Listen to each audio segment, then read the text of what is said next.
Haremos el estudio de los 7 sellos. Un estudio importante porque vamos a poder hacer primeramente un resumen de lo ya estudiado, que es la base para poder entender el resto del libro de Apocalipsis. Como ven ahí, vamos a estudiar el tema número 7, ya es la 7ª vez que nos vamos a reunir.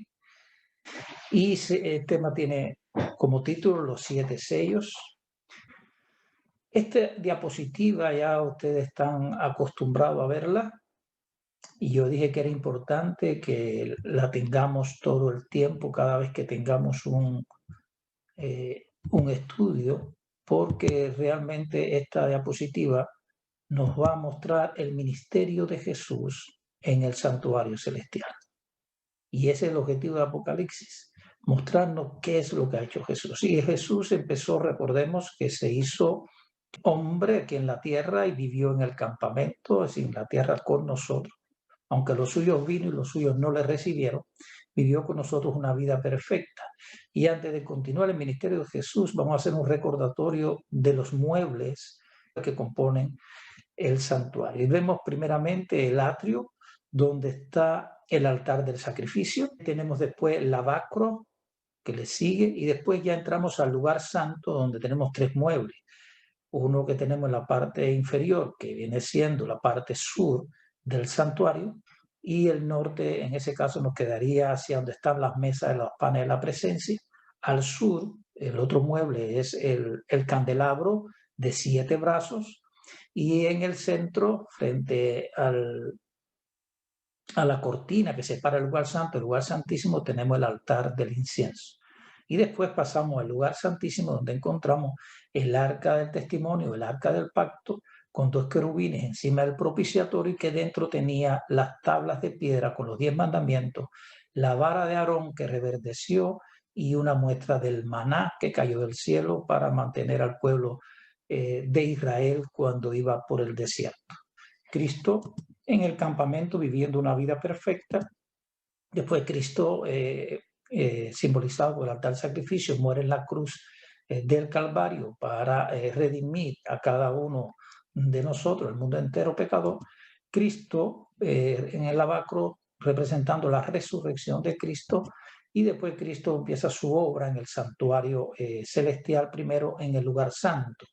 Y vimos que el primer mueble es el candelabro de 7 brazos, donde ahí vemos a Cristo caminando entre los 7 candelabros, representando al Espíritu Santo en el ministerio de la Iglesia en todo el periodo desde que Cristo ascendió al cielo hasta la segunda venida de Cristo. Y sabemos que de ahí se emana el mensaje a las 7 iglesias, que fue lo que estudiamos hasta ahora. Ahora tenemos la mesa de los panes de la presencia, que es lo que vamos a estudiar hoy, para poder comprender que de ahí se emana el mensaje de los 7 sellos.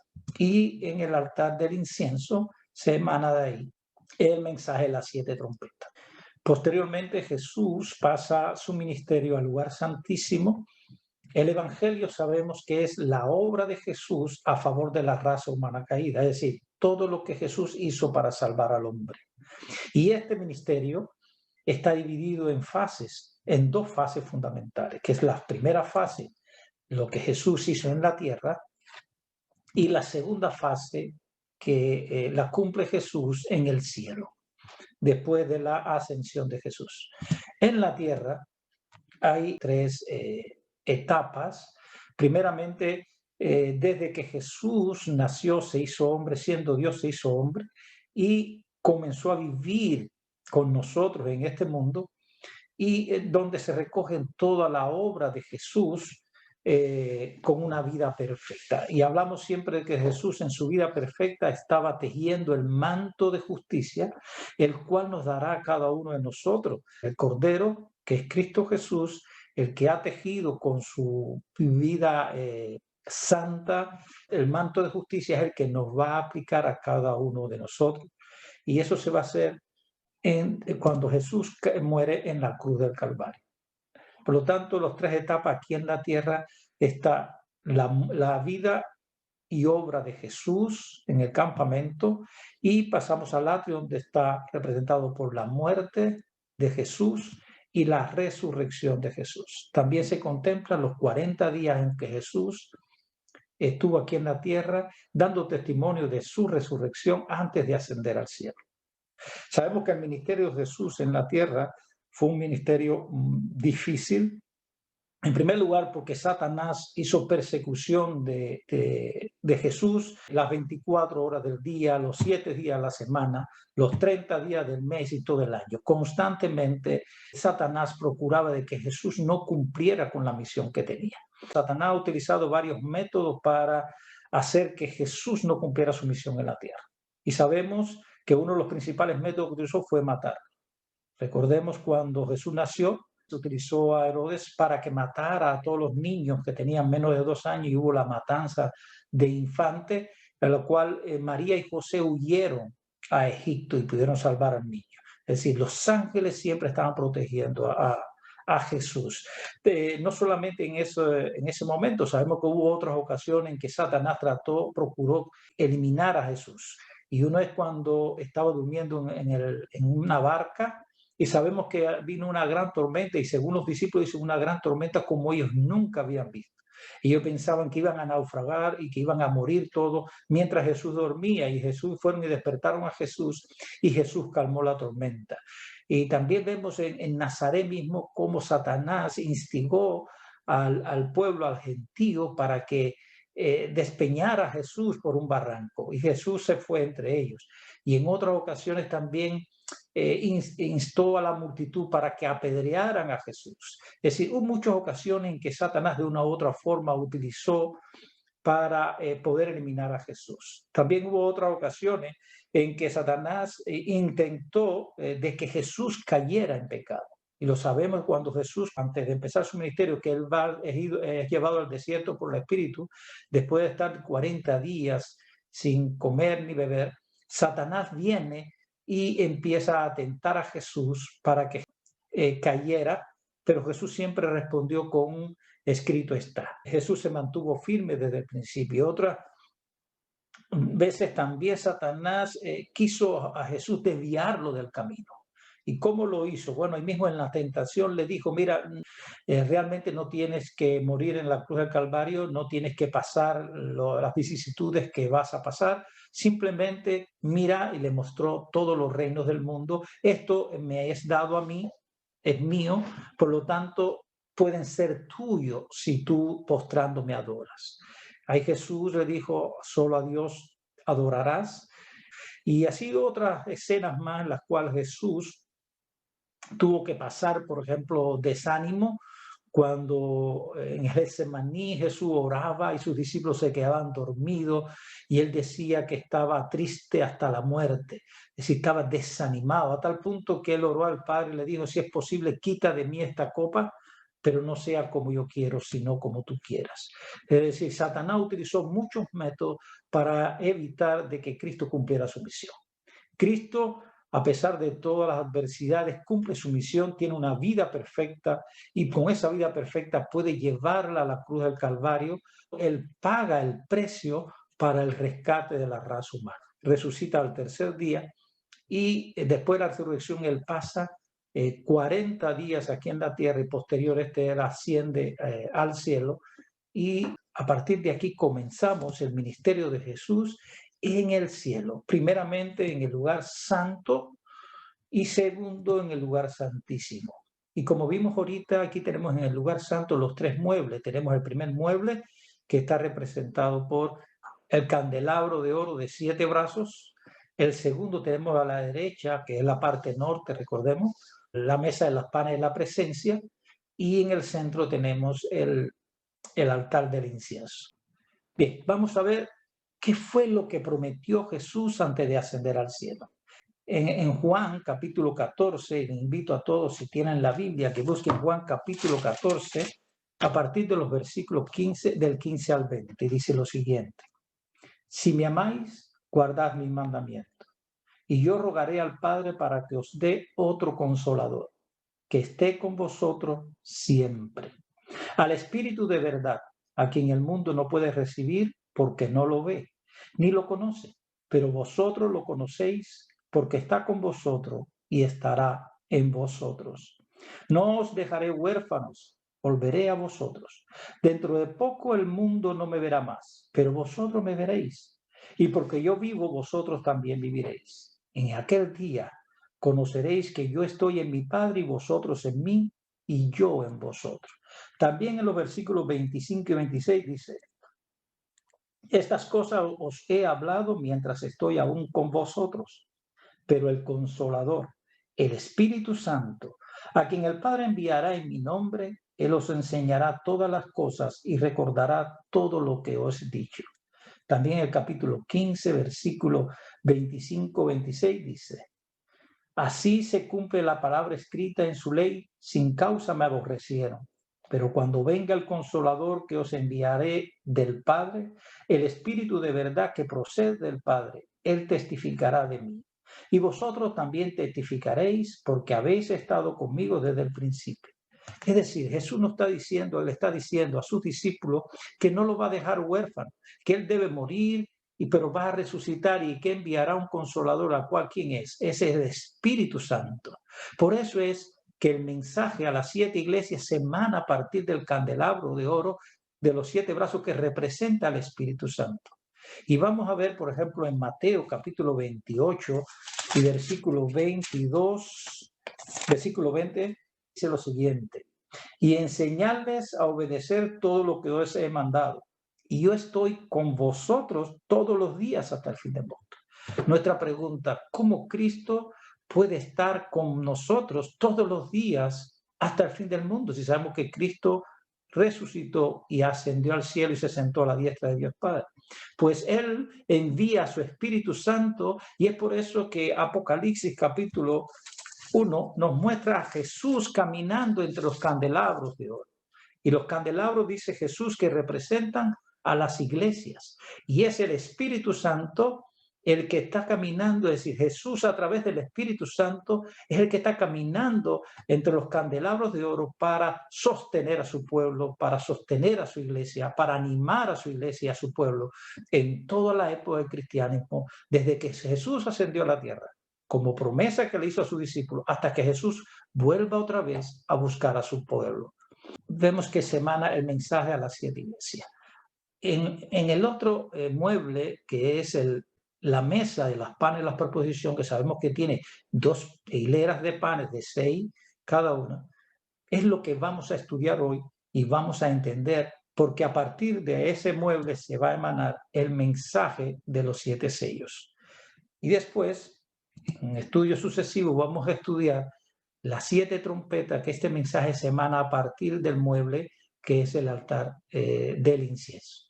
Y posteriormente seguiremos estudiando el ministerio de Jesús en el lugar santísimo, la obra de juicio y todo lo que imbrica y tiene que ver con el mensaje en el tiempo que Jesús está ministrando en el lugar santísimo. Por eso este es importante para ubicarnos el ministerio de Jesús, que no es solamente lo que hizo en la tierra, sino lo que ha hecho y lo que está haciendo en el cielo.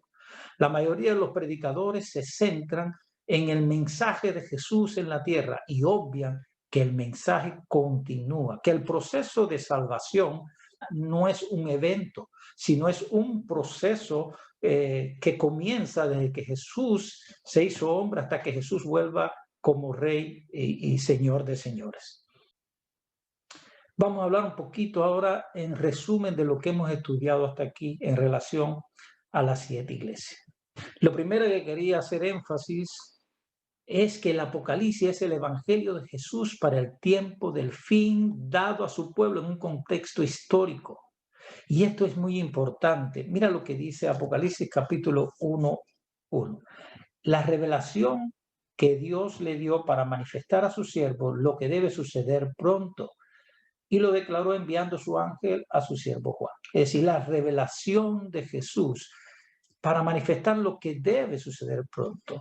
Y esto lo vamos a ver que se manifiesta en un contexto historicista desde la época del profeta, el primer siglo, hasta que Cristo venga por segunda vez. Por ejemplo, si leemos versículos 18 y 19, nos dice: yo soy el que vivo, estuve muerto, pero ahora vivo por los siglos de los siglos. Y tengo las llaves de la muerte y del sepulcro.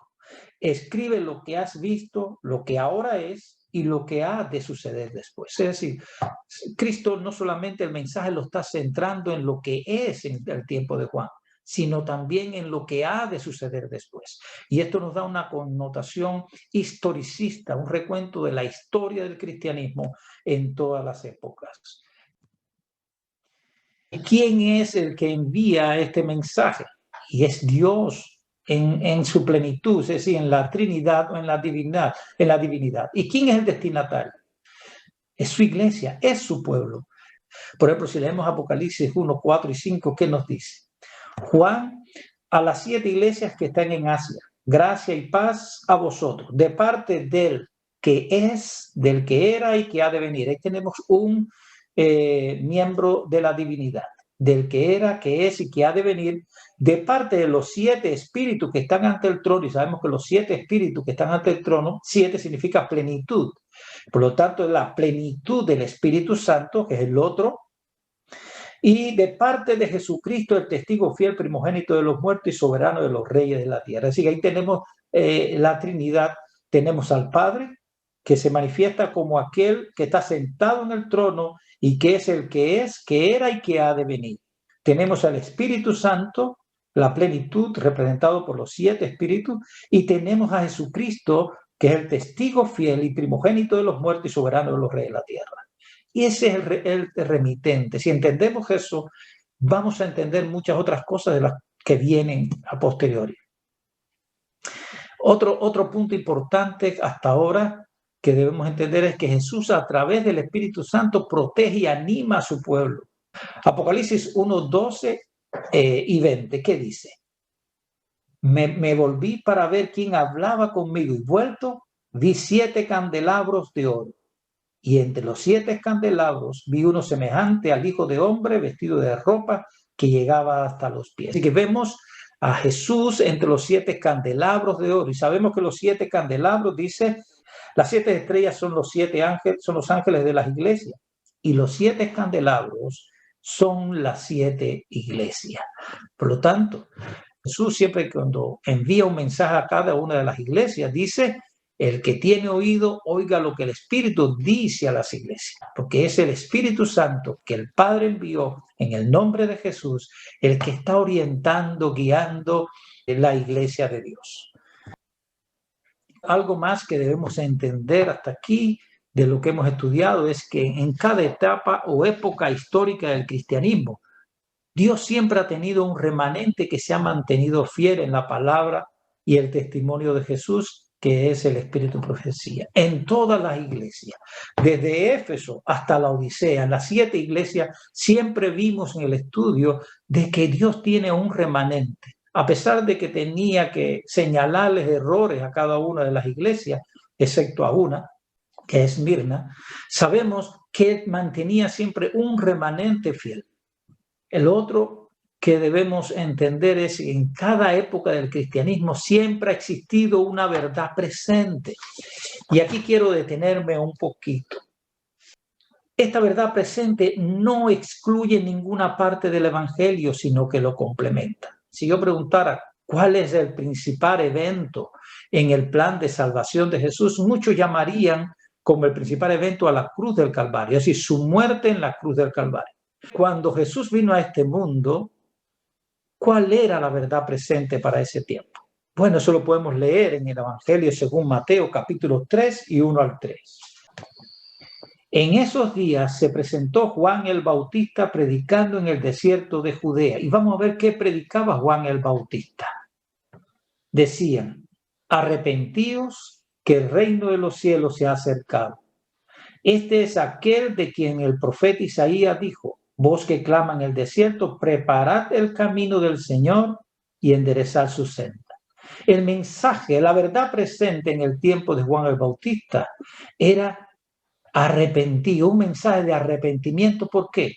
Porque el reino de los cielos se había acercado. ¿Quién era el reino de los cielos? Bueno, Jesús siendo Dios se hizo hombre y vino a vivir con nosotros aquí en esta tierra. Y eso es lo que estaba predicando. Esa era la verdad presente para Juan el Bautista. Juan el Bautista no predicó ni de la muerte, ni de la resurrección de Cristo, y mucho menos del ministerio en el santuario celestial. ¿Por qué? Porque esa era su verdad presente.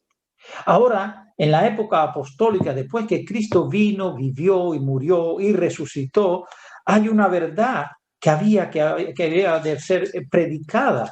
Y es lo que los apóstoles empezaron a predicar. Y eso lo vamos a ver en Hechos de los Apóstoles, capítulo 2, vamos a encontrar a partir del 14. Hay muchos versículos que quiero leer para que puedan entender.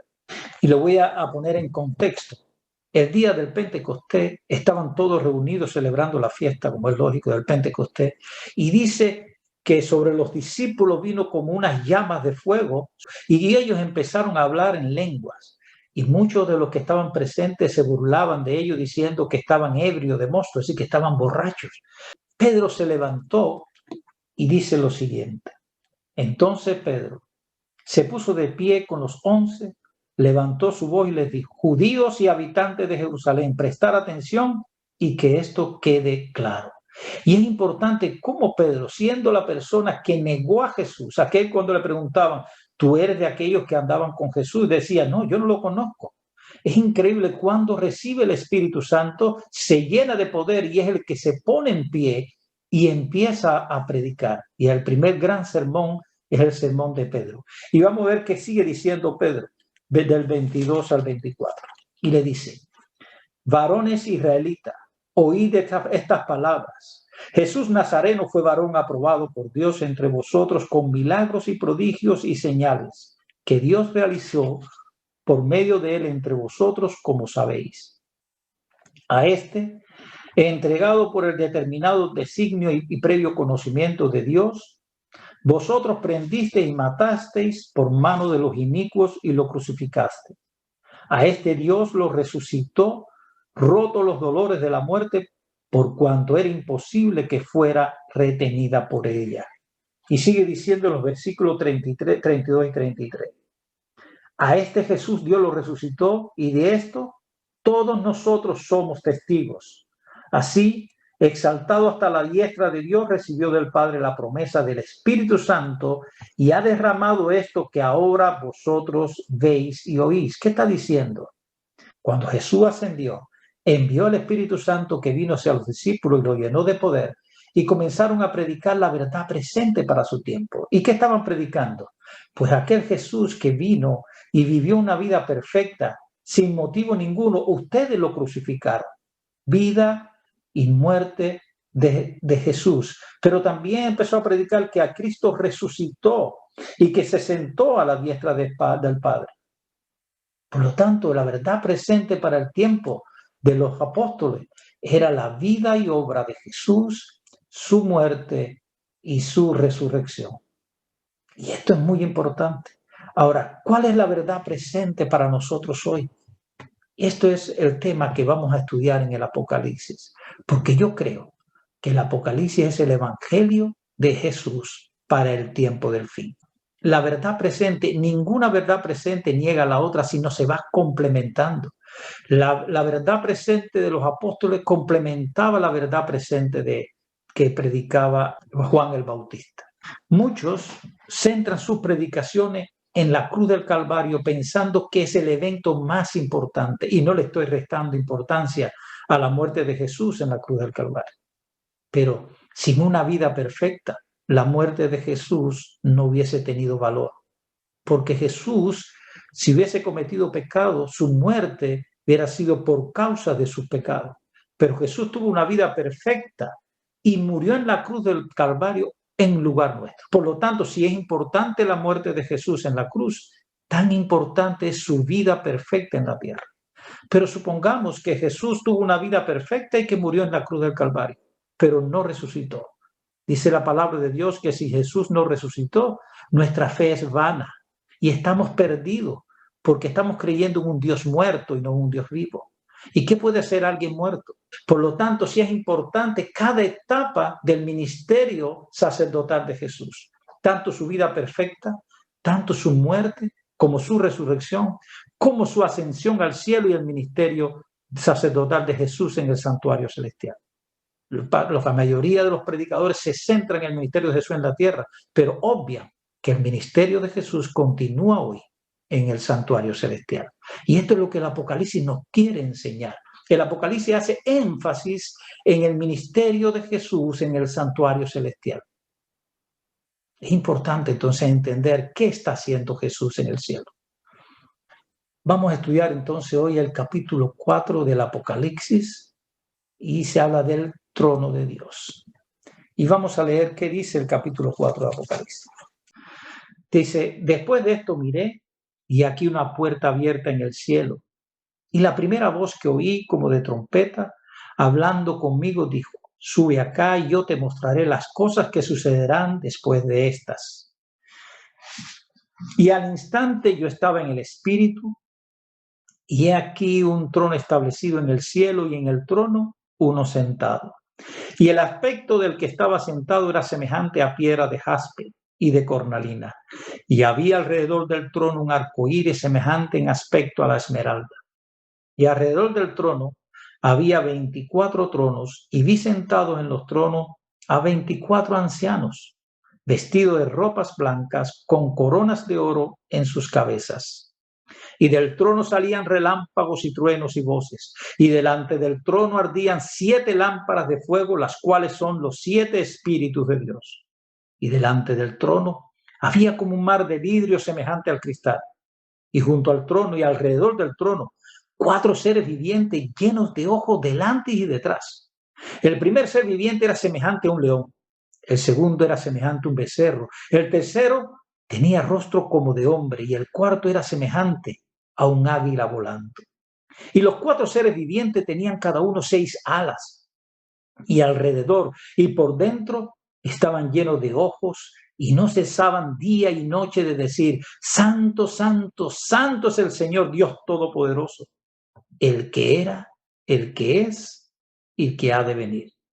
Y siempre que aquellos seres vivientes dan gloria y honra y acción de gracias al que está sentado en el trono, al que vive por los siglos de los siglos, los 24 ancianos se postran delante del que está sentado en el trono y adoran al que vive por los siglos de los siglos y echan sus coronas delante del trono diciendo, Señor, digno eres de recibir la gloria y la honra y el poder, porque tú creaste todas las cosas y por tu voluntad existen y fueron creadas.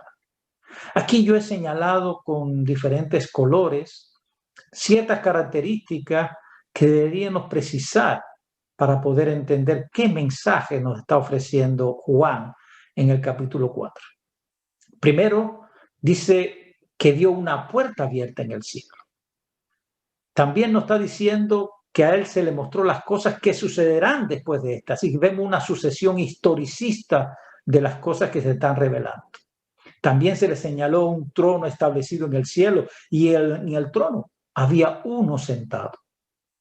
También se le mostraron 24 tronos y sentados en los tronos a 24 ancianos. Además de esto, habían 7 lámparas de fuego, los cuales se identifican como los 7 espíritus de Dios o la plenitud del Espíritu de Dios. Pues sabemos que el 7 significa plenitud. Las 7 lámparas están identificadas, no hay que identificarlas. Dice que son los 7 espíritus de Dios. También se presentan 4 seres, un poco extraños, porque tenían ojos por delante y por detrás. El primero era semejante a un león, el segundo un becerro, el tercero era como de rostro de hombre y el cuarto era semejante a un águila volando. Se nos dice que ellos estaban alabando al Señor constantemente. ¿A quién? Al que era, el que es y el que ha de venir, el que está sentado en el trono. Y estos 24 ancianos se postraban, y la causa por la que se postraban y adoraban al que estaba sentado en el trono era porque Él era el creador y por su voluntad existen todas las cosas y todas las cosas fueron creadas. La puerta abierta en el cielo. Primeramente vamos a identificar cuál es la puerta.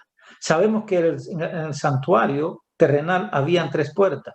La puerta que te llevaba del campamento al atrio, y esta no debe ser porque esa se abrió cuando supuestamente Cristo fue a morir en la cruz del Calvario.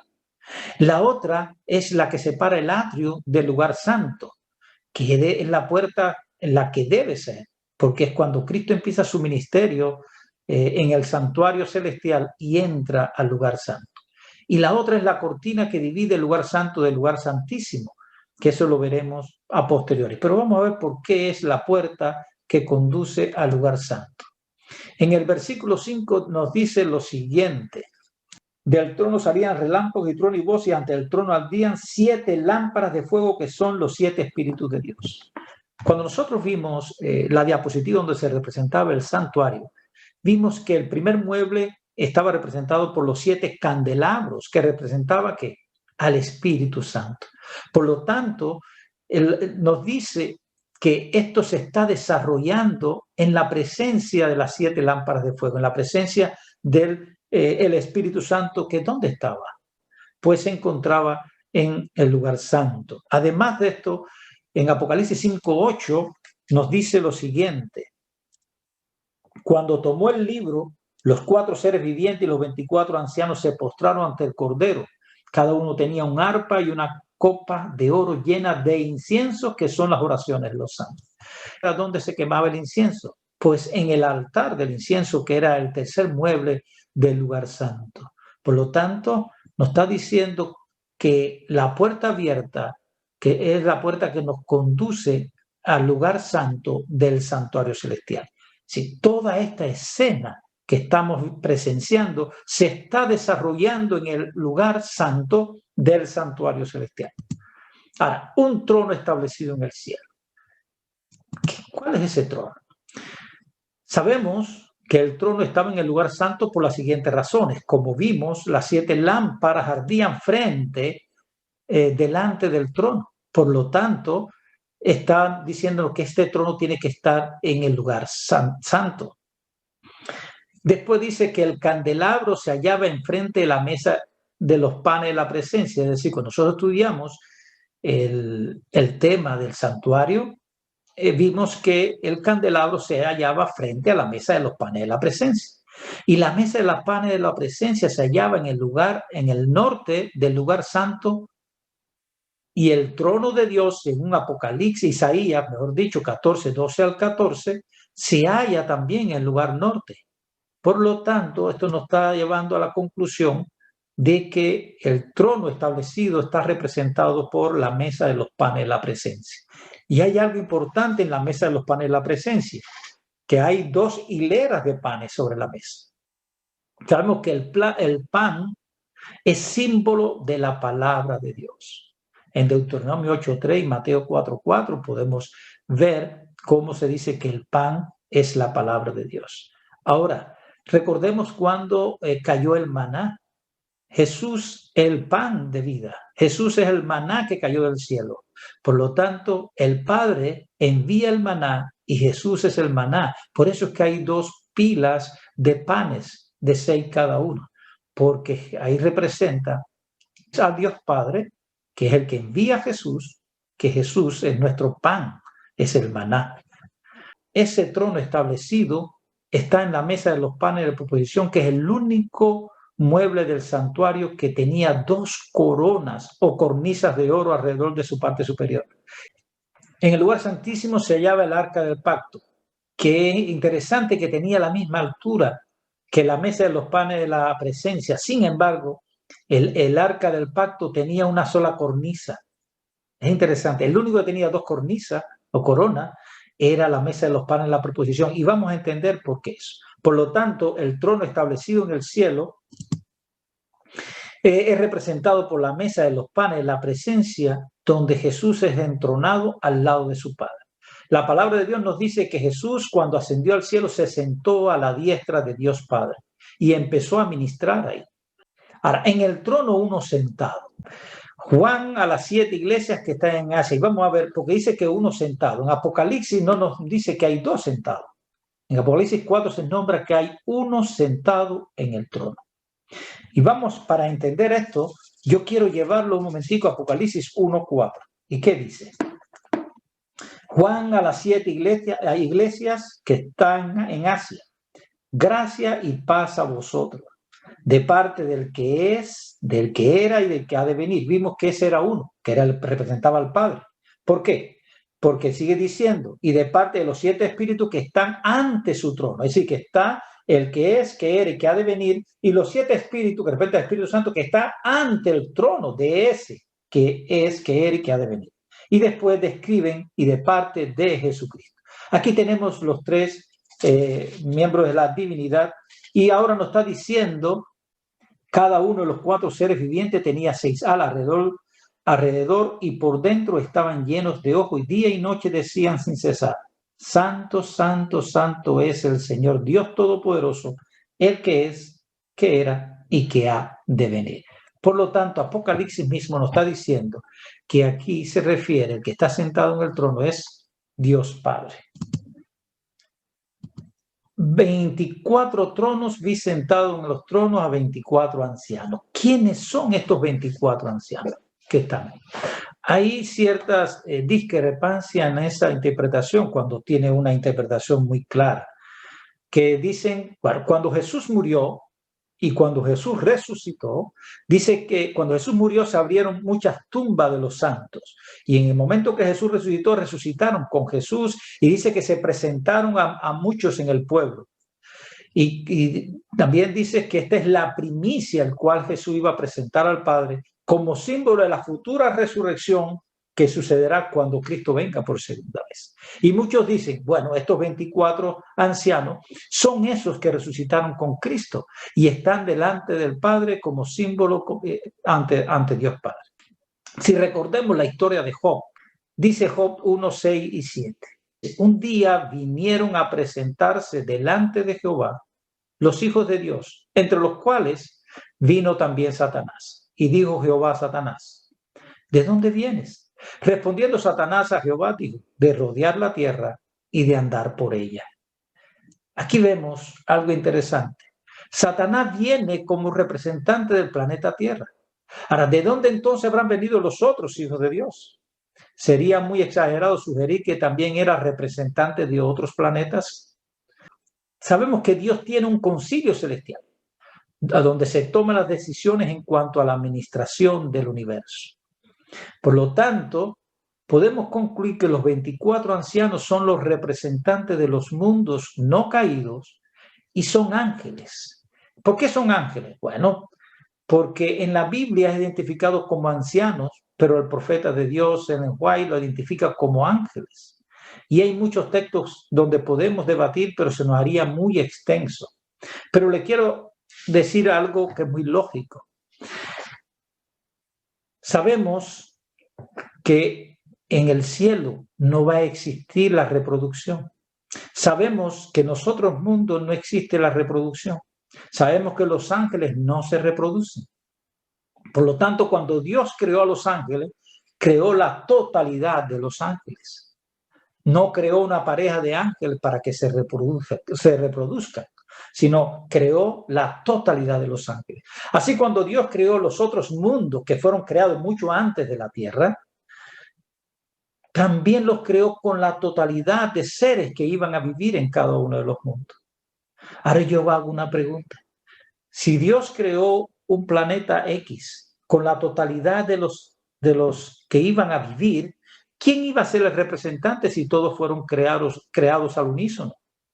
Por lo tanto, Dios puso un ángel específico para que fuera representante de cada uno de esos mundos habitados, que no cayeron.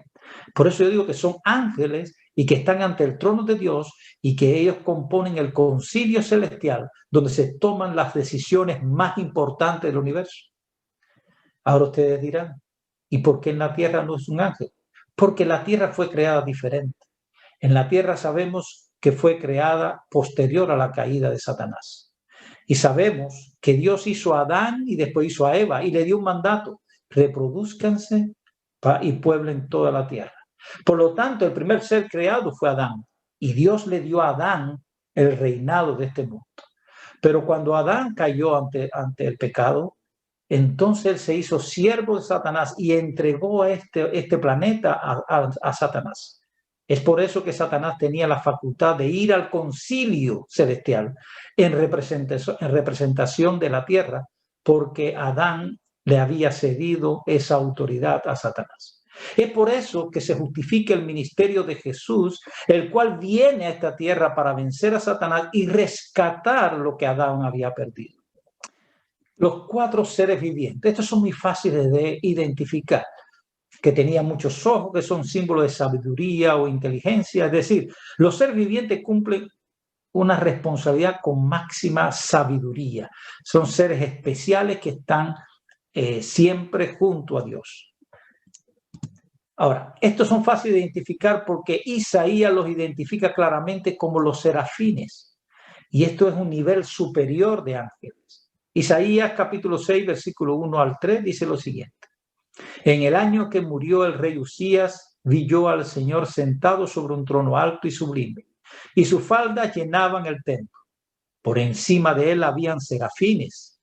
Cada uno tenía 6 alas, igual que estos seres vivientes.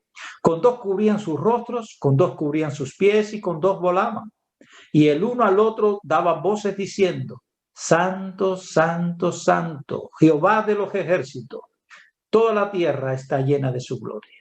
Estos seres son los serafines que están alrededor del trono de Dios. En resumen del capítulo 4. Lo primero, que hay varios seres presentes en Apocalipsis 4. Vamos a ver cuáles son. El personaje que está sentado solo en el trono, sabemos que es Dios Padre. Los 4 seres vivientes, que son los serafines. Tenemos los 24 ancianos, que son los ángeles representantes de los demás mundos no caídos, que forman parte del concilio celestial. Tenemos también el Espíritu Santo en su plenitud, indicado por el número 7. Y además todo esto se relaciona con el lugar santo, porque las 7 lámparas y el altar del incienso también estaban allí. ¿Dónde estaba Jesús y los ángeles en el escenario del capítulo 4? Jesús y las huestes angélicas estaban ausentes totalmente.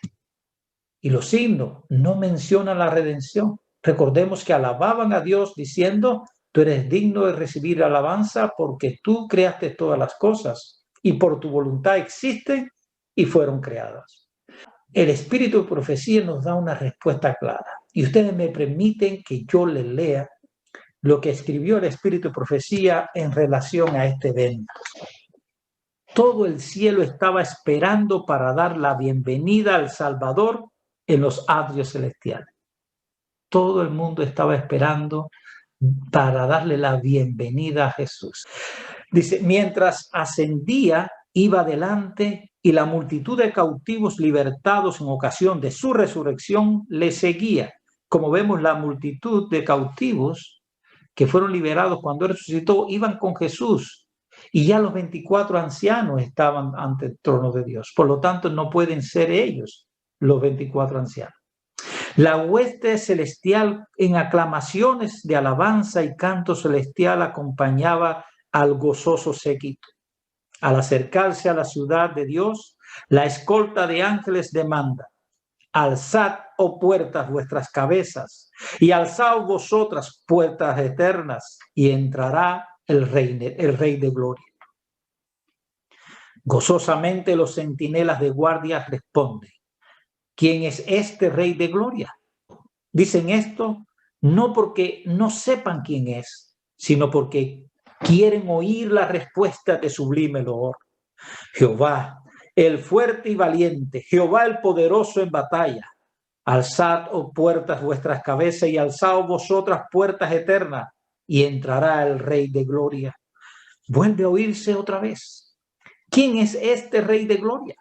Porque los ángeles no se cansan nunca de oír ensalzar su nombre. Y los ángeles de las escoltas responden, Jehová de los ejércitos, el Rey de la gloria. Allí está el trono donde se sienta el Padre. Y en derredor el arco iris de la promesa. Allí están los querubines y los serafines, es decir, los 4 seres vivientes. Los comandantes de las huestes angélicas, que son los hijos y los representantes de los otros mundos, que nunca cayeron, están congregados. El concilio celestial delante del cual Lucifer había acusado a Dios y a su Hijo, los representantes de aquellos reinos sin pecado sobre los cuales Satanás pensaba establecer su dominio, Todos están allí para dar la bienvenida al Redentor. Están ansiosos por celebrar su triunfo y glorificar a su rey, pero con un ademán él los detiene. Todavía no. No puede ahora recibir la corona de gloria y el manto real. Entra a la presencia de su padre, señala su cabeza herida, su costado traspasado, sus pies lacerados, alza sus manos que llevan la señal de los clavos, presenta los trofeos de su triunfo, ofrece a Dios la gavilla de las primicias, aquellos que resucitaron con él como representantes de la gran multitud que saldrá de las tumbas en ocasión de la segunda venida. Se acerca al Padre, ante quien hay regocijo por un solo pecador que se arrepiente. Desde antes que fueran echados los cimientos de la tierra, el Padre y el Hijo se habían unido en un pacto para redimir al hombre en caso de que fuese vencido por Satanás. Habían unido sus manos en un solemne compromiso de que Cristo sería fiador de la especie humana. Cristo había cumplido este compromiso cuando sobre la cruz exclamó: consumado es. Se dirigió al Padre. El pacto había sido llevado plenamente a cabo. Ahora declara: Padre, consumado es. He hecho tu voluntad, oh Dios mío. He completado la obra de la redención. Si tu justicia es satisfecha, aquellos que me has dado quiero que donde yo estoy, ellos estén también conmigo. Se oye entonces la voz de Dios proclamando que la justicia está satisfecha. Satanás está vencido. Los hijos de Cristo que trabajan y luchan en la tierra son aceptos en el amado. Delante de los ángeles celestiales y los representantes de los mundos que no cayeron, son declarados justificados. Donde Él esté, allí estará su iglesia. La misericordia y la verdad se encontraron. La justicia y la paz se besaron. Los brazos del Padre rodean a su Hijo y se da la orden: adórenlo todos los ángeles de Dios. Con gozo inefable los principados y las potestades reconocen la supremacía del príncipe de la vida. La hueste angélica se postra delante de él, mientras que el alegre clamor llena todos los atrios del cielo. Digno es el Cordero que ha sido inmolado de recibir el poder y la riqueza y la sabiduría y la fortaleza y la honra y la gloria y la bendición. Los cantos de triunfo se mezclan con la música de las arpas angelicales hasta que el cielo parece rebosar de gozo y alabanza. El amor ha vencido. Lo que estaba perdido se ha hallado. El cielo repercute con voces que en armoniosos acentos proclaman: bendición y honra y gloria y dominio al que está sentado sobre el trono y al Cordero por los siglos de los siglos. Hermosa representación y aclaración lo que hace el espíritu de profecía. Cuando lee uno eso, no le queda duda de las cosas que hemos hablado hasta ahora. Es maravilloso cómo cuando nosotros seguimos la voluntad de Dios, seguimos lo que dice la Biblia y lo que nos dice a través del espíritu de profecía, vemos que el Apocalipsis es un libro que empieza a abrirse a nuestro entendimiento. ¿Cómo podemos entender el ministerio de Jesús, no solo en la tierra, sino en el santuario celestial? Vamos a pasar ahora a Apocalipsis capítulo 5. Capítulo 5 nos está narrando esto mismo que ahora acaba de describir el espíritu de profecía. A la derecha del que estaba sentado en el trono vi un libro escrito por dentro y por fuera, sellado con 7 sellos. Vi también a un ángel poderoso que clamaba en alta voz: ¿quién es digno de abrir el libro y desatar sus sellos? Y ninguno, ni en el cielo, ni en la tierra, ni más allá de la tierra, podría abrir el libro ni mirarlo. Y yo lloraba mucho, porque no se había hallado ninguno digno de abrir el libro ni de mirarlo. Entonces uno de los ancianos me dijo: no llores, el león de la tribu de Judá, la raíz de David, ha vencido para abrir el libro y desatar sus 7 sellos. Entonces en medio del trono, de los 4 seres vivientes y de los ancianos, vi de pie a un cordero como si hubiera sido inmolado, que tenía 7 cuernos y 7 ojos, que son los 7 espíritus de Dios enviados a toda la tierra.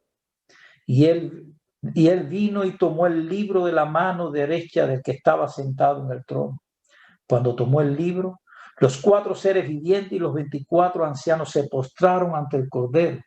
Cada uno tenía un arpa y una copa de oro llena de incienso, que son las oraciones de los santos. Y cantaban un nuevo canto diciendo: digno eres de tomar el libro y abrir sus sellos, porque fuiste muerto y con tu muerte compraste para Dios gente de toda raza y lengua y pueblo y nación.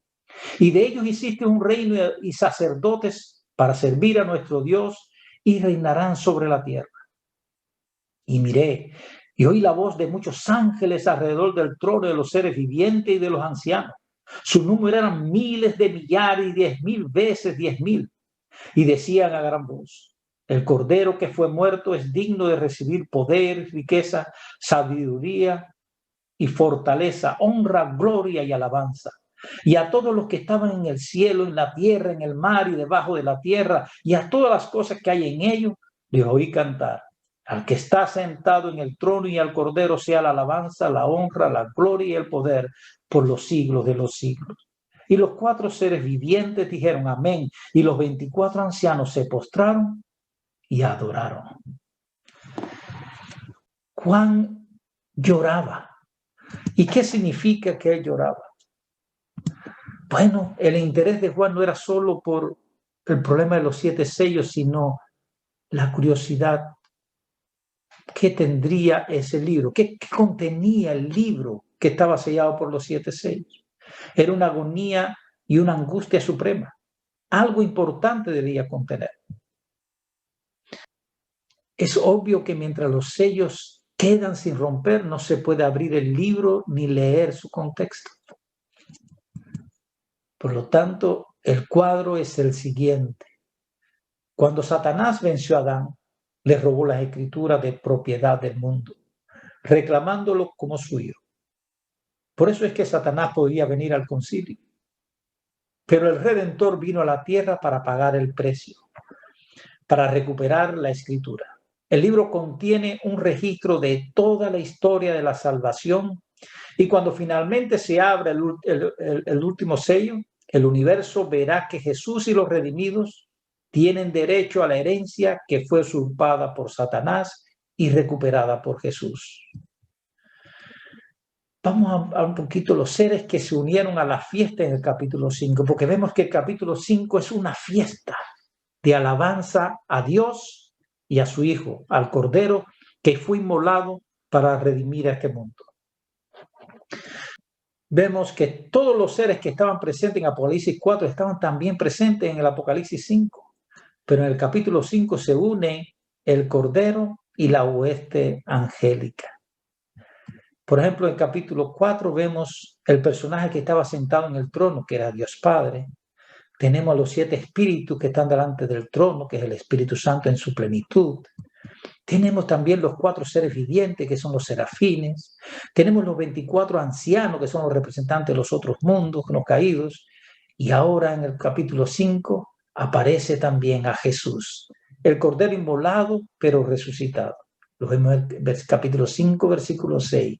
Y vemos a las huestes angélicas en Apocalipsis 5, 11 al 21. Y yo quisiera leerlo otra vez, 5, 11 y 21. Vamos a leer qué dice. Y miré y oí la voz de muchos ángeles alrededor del trono, de los seres vivientes y de los ancianos. Su número era miles de millares y 10,000 veces 10,000. ¿Qué es el Apocalipsis capítulo 4 y qué representa el Apocalipsis capítulo 5? En el capítulo 4 se halla una descripción de la preparación del cielo para recibir al héroe de la guerra. El centro de enfoque en este capítulo recae sobre el Padre como arquitecto de la creación. Y Apocalipsis 5, Jesús, quien ganó la victoria en la tierra sobre Satanás, el mundo y la carne, llegó al cielo y se unió con su Padre en su trono. Allí permanecerá Jesús hasta que sus enemigos sean puestos por estrado de sus pies. Qué bonita descripción de Apocalipsis 4 y Apocalipsis 5. Emocionante. Cómo el apóstol Juan describió el momento cumbre cuando Satanás fue lanzado fuera del cielo en ocasión de la crucifixión. Y yo no digo que en relación a la crucifixión, sino en relación cuando Cristo asciende al cielo. Y vamos a ver, porque Apocalipsis capítulo 12, versículo 10 dice lo siguiente. Hubo una gran batalla en el cielo.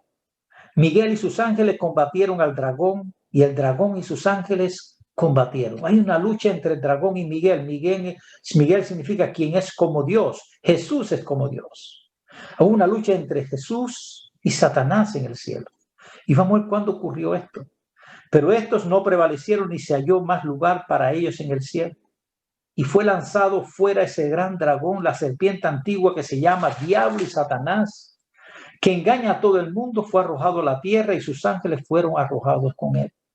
Entonces oí una gran voz en el cielo que decía: ahora ha llegado la salvación, el poder y el reinado de nuestro Dios y la autoridad de su Cristo, porque ha sido arrojado el acusador de nuestros hermanos, que los acusaba día y noche ante nuestro Dios.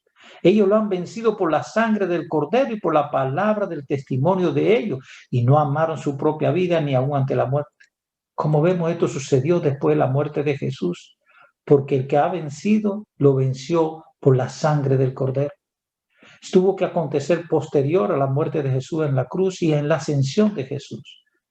Recordemos que anteriormente el Satanás era el representante de la tierra, pero ahora Jesús venció a la muerte. Y ahora al subir al cielo es expulsado Satanás del cielo y ahora Cristo se convierte en nuestro representante ante Dios. Ahora tenemos un abogado defensor. Satanás nos acusaba, Cristo nos defiende. Y dice: por eso alegraos cielos y los que habitáis en ellos. Ay de la tierra y el mar, porque el diablo ha descendido a vosotros con gran furor al saber que le queda poco tiempo. Por eso podemos entender por qué el mundo está como está, por qué el mundo va de mal en peor, por qué el 2021 no va a ser mejor que el 2020, porque Satanás sabe que le queda poco tiempo y viene con gran furor, con gran ira, fundamentalmente contra el pueblo de Dios. A Jesús en la Biblia se le llama el último Adán, porque vino a recuperar lo que perdió el primer Adán. Por ejemplo, en 1 Corintios 15:22 se nos dice que Jesús tomó el lugar del primer Adán. Dice: porque así como en Adán todos mueren, también en Cristo todos serán vivificados. Y en 1 Corintios 15:45 se nos dice: así también está escrito, fue hecho el primer hombre Adán, alma viviente, y el postrer Adán, espíritu vivificante. Y en Romanos 5:18 nos dice el apóstol Pablo: así que como por la transgresión de uno vino la condenación a todos los hombres, de la misma manera, por la justicia de uno, vino a todos los hombres la justificación de vida. Es decir, Jesús es el nuevo representante, es el segundo Adán. Y ahora Apocalipsis nos dice: mientras Jesús está sentado con su Padre en el trono celestial, su pueblo en la tierra vence en el curso de la historia, así como él venció. Los 7 sellos describen los eventos que transpiran desde el momento cuando Jesús se unió con su Padre en el trono, hasta que el pueblo de Jesús se siente con él en su propio trono al final de la historia. Recordemos en la Odisea dice: al que venza, lo dejaré que se siente en mi trono, así como yo he vencido y me he sentado con mi Padre en mi trono. La Odisea es la última iglesia. Dios promete que al vencedor se sentará con él en su trono, así como él venció y se sentó con su Padre en el trono. A los vencedores se sentarán en futuro, como yo me senté, yo triunfé, yo vencí y me senté con mi Padre en el trono, en pasado.